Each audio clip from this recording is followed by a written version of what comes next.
گناہ چھوڑ دینا آپ کی ذہانت تیز ہو جائے گی. کوئی آپ کو بادام کھانے کے لیے بوریاں لینے کی ضرورت نہیں ہے, کوئی اخروٹ لینے کے لیے کاٹن کی ضرورت نہیں ہے, کوئی آپ کو کانجو اور کوئی پستے اور کوئی یہ اورلم پرلم اس کے لوازمات لینے کی ضرورت نہیں ہے.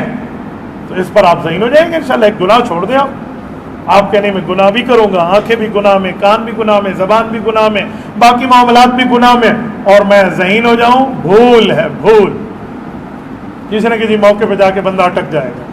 تو اس اپنے اندر احترام پیدا کریں اور گناہوں کو چھوڑیں, انشاءاللہ آپ ذہین ہو جائیں گے. ذہانت کے ایک آسان نسخہ بھی عرض کرتے جاؤں.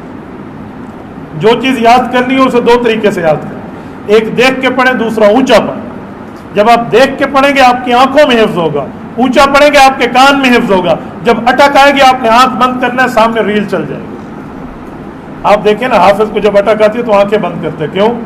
چیٹنگ تھوڑی کر رہا ہے, نقل تھوڑی کر رہا ہے, اس کے سامنے وہ پوری کی پوری CCTV فوٹیج چل جاتا ہے کہ میں نے پڑھا کیا. تو آپ ایک دیکھ کے پڑھیں, ایک اونچا پڑھیں.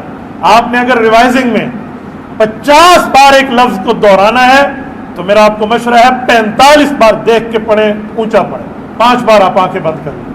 ہمارے یہاں کیا ہے, 2 دفعہ آنکھیں کھول کے 10 دفعہ آنکھیں بند کر کے. یہ ذہانت نہیں ہے. آپ انشاءاللہ ذہین ہو جائیں گے, پرابلم ہی نہیں. اور شاید مجمع میں بیٹھا کوئی طالب علم ایک کو کہہ دے, یار یہ بندہ تو اتنا ذہین نہیں ہے.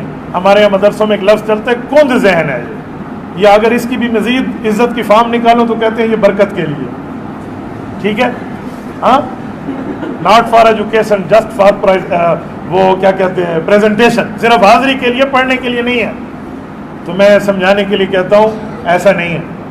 ماں کے پیٹ سے پیدا ہونے والے 2 قسمیں ہیں, یا عقل مند ہے یا پاگل ہے. کند ذہن درمیان میں نہیں ہے. یہ تیسری فارم آپ نے نکالی کہاں سے کہ کند ذہن ہے؟ کند ذہن نہیں ہے, یا وہ پاگل ہے اس پر نماز روزہ فرض نہیں ہے, اور یا وہ عقل مند ہے. تو آپ کہیں گے پھر اسے یاد کیوں نہیں ہوتا؟ تو اس کا آسان سا آنسر ہے, اسے اس لیے یاد نہیں ہوتا کہ 2 وجہ اس کے ساتھ چلی ہیں. یا تو اس نے اپنی طاقت آزمائی نہیں ہے, یا دنیا نے اسے تانے دے دے کے بے بس بنا دیا. دنیا کہتی پاگل ہے, تجھے نہیں ہوتا, کن ذہن نہیں ہو, تیرا کم نہیں, تیرا کم نہیں. اس نے ایکسپٹ کر لی ہے وہ تانے اور بیچارہ کن ذہن ہو گیا ہے. اور یا اس نے اپنی طاقت آزمائی نہیں. یہ کوئی بات ہے یار؟ مصنف کتاب جتنا عقل اپنی ماں کے پیٹ سے لے کے آیا تھا, میں بھی اتنا عقل اپنی ماں کے پیٹ سے لے کے آیا. یہ کوئی بات ہے اس کے پاس 5 کلو, میرے پاس 1 کلو ہے؟ ایسا نہیں ہے. ما جعل اللہ لرجل من قلبین فی جوفی, تفسیر پڑھیں اس کی امام راضی رحمۃ اللہ علیہ. ہر بندہ ایک جیسی چیز لے کے آتا ہے. کس بنیاد پہ میں کہوں یہ مجھ سے زیادہ عقل مند ہے؟ نانا, اس نے محنت کری ہے, میں سست رہا ہوں اس لیے میں اس کو زیادہ عقل مند سمجھتا ہوں, ورنہ ہر بندہ برابر کا عقل مند ہے. آپ نے اپنی طاقت آزمائی نہیں. وہ کہتے ہیں عورتوں میں پلا بڑا, عورتوں میں پڑا, عورتوں میں رہا. وہ تھا تو مرد, لیکن عورتوں والی صفات اس میں آ گئی. ان کے گھر میں شیر نے چھلانگ لگائی تو عورتیں چیخیں, شیر, مرد کو بلاؤ, مرد کو بلاؤ. شیر آ گیا. اب یہ بھی مرد تھا پر صلاحیتیں عورتوں میں اس کی پلی بڑی تھیں, تو یہ بھی اونچا اونچا بولنے لگا, مرد کو بلاؤ, مرد کو. حالانکہ خود مرد تھا, خود بول. ہمارے یہاں بھی یہی ہے, کسی ذہین کا کام ہے, کسی ذہین کا کام ہے. تیرے دماغ میں بھوسا بھرا ہوا ہے. آپ کو کامن سینس کی مثال دوں. آپ یہاں بیٹھے ہیں ماشاءاللہ, میں آپ سے ایک سوال کرتا ہوں. میں کسی کو اٹھاؤں نا, کسی پر یوں انگلی رکھ کے, چلو میں کسی کو اٹھاتا نہیں ہوں, بعد میں اس کو لوگ تانے دیں گے, ویسے کہتا ہوں. کس سے پوچھو نا بیٹا آپ کو گنتی آتی ہے, وہ کہے گا ہاں. شاباش, کاؤنٹنگ شروع کرو, گنتی پڑھو.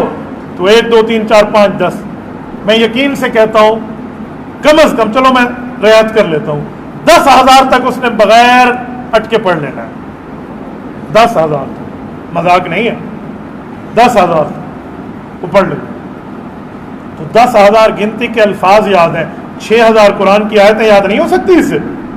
کیسے یہ کہتے ہیں میں حافظ نہیں؟ عجیب بات ہے. اگر وہاں اس نے کوئی جو ہے نا کیا کہتے ہیں وہ سولوشن نکال لی ہے کہ اس لفظ کے بعد یہ لفظ ہے گنتی کا, تو قاری اور حافظ سے بھی پوچھ لیں اس آیت کے بعد کون سی آیت کیسے یاد کروں, یہ بتا دے گا. میں نے 10,000 رعایت کر کے کہا ہے, ورنہ آرام سے آپ لاکھ تک گنتی گن سکتے ہیں, پرابلم ہی کوئی نہیں ہے. تو لاکھ گنتی یاد ہوتی ہے اور قرآن کے حروف یاد نہیں ہوتے. ذرا بیدر وہ یاد نہیں ہوتا, واب و صرف یاد نہیں ہوتا. خاصیت ہے واب پہ تو تیل نکل جاتا ہے. میں اس دن ایک جگہ بیٹھا تھا, میں نے ایک دوست سے کہا میں نے کہا باب استفال کی خاصیت، اور اس کی خاصیت بتانے لگا الف سے انتہا اس کی نشانی پر ایسے اسے.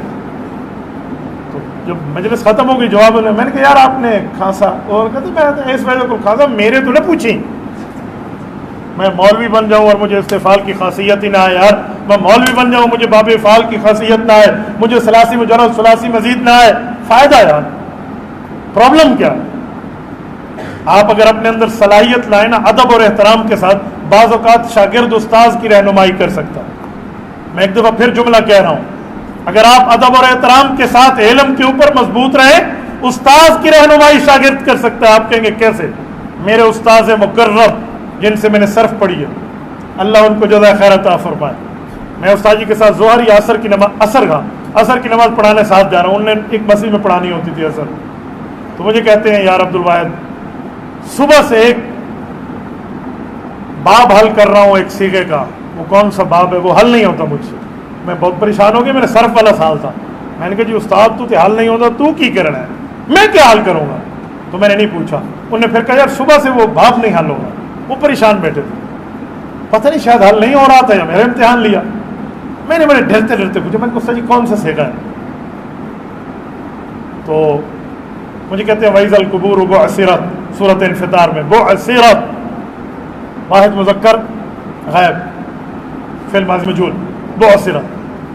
میں نے کہا استاد جی آسان باب ہے. کہتے وہ کیا؟ میں نے کہا استاد جی یہ تو ثلاثی یا رباعی بولیے ذرا. رائٹ. میں نے کہا رباعی مجرد کا باب ہے. دہرجت بُعْثِرَتْ. ہاں یار او ہو. کہتے ہیں صبح سے میں اس کو ملحق پر رباعی پہ چڑھا رہا تھا تو چڑھ نہیں رہا تھا. پھر مجھے کہنے لگا او ہو زیادہ پڑھنا بھی نقصان دے جاتا. اللہ جانے ان نے ہمارا امتحان لیا، اللہ جانے ان کو اس وقت ذہن میں حاضر نہیں تھا. لیکن دیکھیں تو اب میں یوں بازو چڑھا کے کہوں میرے استاد کو تو کھ بھی نہیں آتا، اب میں انہوں دوہری جد دسیا ہے تو اس کا معنی ہے بے اکرامی ہے. نہیں، ادب احترام سے آپ استاذ کی رہنمائی بھی کر سکتے. کریں گے نا انشاءاللہ؟ اپنے اندر ایک کمال پیدا کریں گے انشاءاللہ. ایسا اپنے اندر کمال پیدا کرو گے.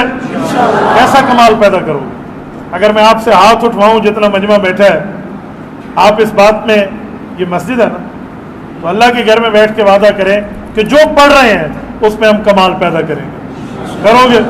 جتنے بیٹھے ہو اگر کرو گے آپ ہاتھ اٹھا کر میری تائید کریں. آپ اپنی پڑھائی پہ کمال پیدا کریں گے، دینی یا دنیاوی جس علوم میں ہوں آپ کریں گے. اپنے اساتذہ کی توقعات پہ پورا اتریں گے. اپنے ماں باپ جتنے آپ کے ماں باپ یا آپ کے بہن بھائی چاچو وغیرہ بھیجنے والے ہیں ان کے توقعات پہ پورا اتریں گے. جنہوں نے آپ کو پڑھایا ہے ان کی باتیں مانیں گے. جزاکم اللہ تعالی. مسئلہ ہی کوئی نہیں ہے. حضرت بتائیں آپ کو پرابلم حل ہوگی. اللہ کے گھر میں وعدہ کیا ہے، یہ وعدہ توڑیں گے تو 3 مسلسل روزے آپ نے رکھوانے ہیں. اللہ آپ کو خوش رکھے، صراط مستقیم پہ رکھے، دین حنیف پہ رکھے. اقول قولی ھذا واستغفر اللہ وآخر دعوانا ان الحمد للہ رب العالمین.